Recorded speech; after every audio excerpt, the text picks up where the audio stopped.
Hello bachcho, let's read out the question first.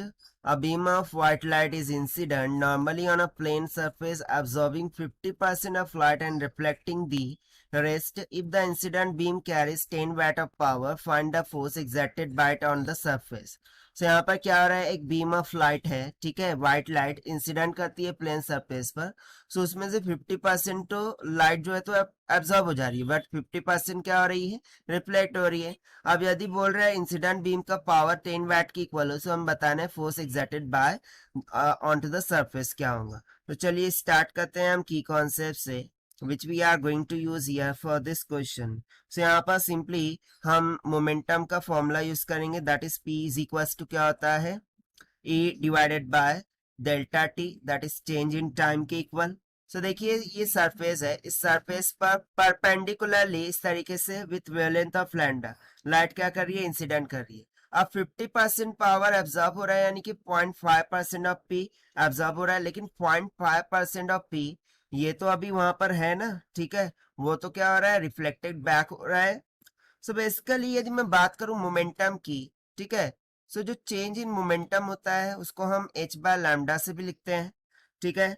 सो यहाँ पर जो आ रहा है, ठीक है, यदि जो भी फोटोन एनर्जी इस पर स्ट्राइक कर रही है उस टाइम पर मोमेंटम क्या हो जाएगा, minus of h by lambda, और जो रिफ्लेक्टेड बैक हो रहा है उसका मोमेंटम कितना हो जाएगा, h बाय लैम्डा के इक्वल. सो यदि मैं यहाँ से चेंज इन मोमेंटम कैलकुलेट करूँ, so that will be equals to जो भी फाइनल मोमेंटम है वो that is h by lambda minus of initial momentum that is minus of h by lambda. So minus minus will get plus, ये कितने equal हो जाएगा, to h by lambda. तो इस वैल्यू को हम फर्दर यहाँ पर इस फॉर्मूले में यूज करने वाले हैं. सो देखिए यहाँ से मैं मोमेंटम को क्या लिख सकता हूँ, this will be equals to, ना ई क्या है, एनर्जी ऑफ फोटोन, उसको हम लिख सकते हैं एच सी बाय लैम्डा, और ये डेल्टा टी तो ऑलरेडी था ही यहाँ पर.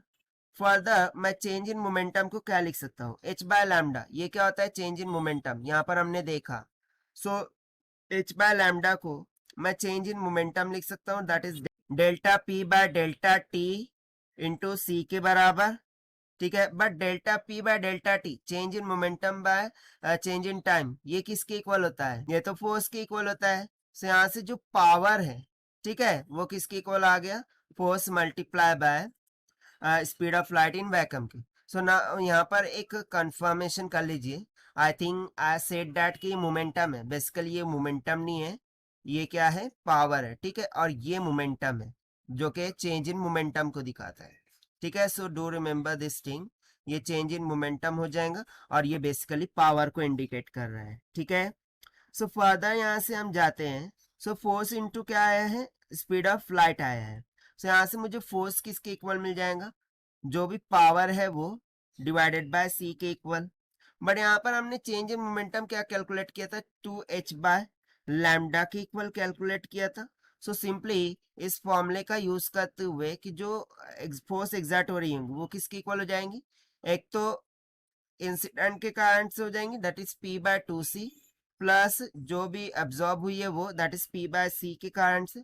सो that will comes out 3p by 2c. So this will be equals to 3 into power कितना है, 10 watt, divided by 2 into c की वैल्यू होती है 3 इंटू 10⁸.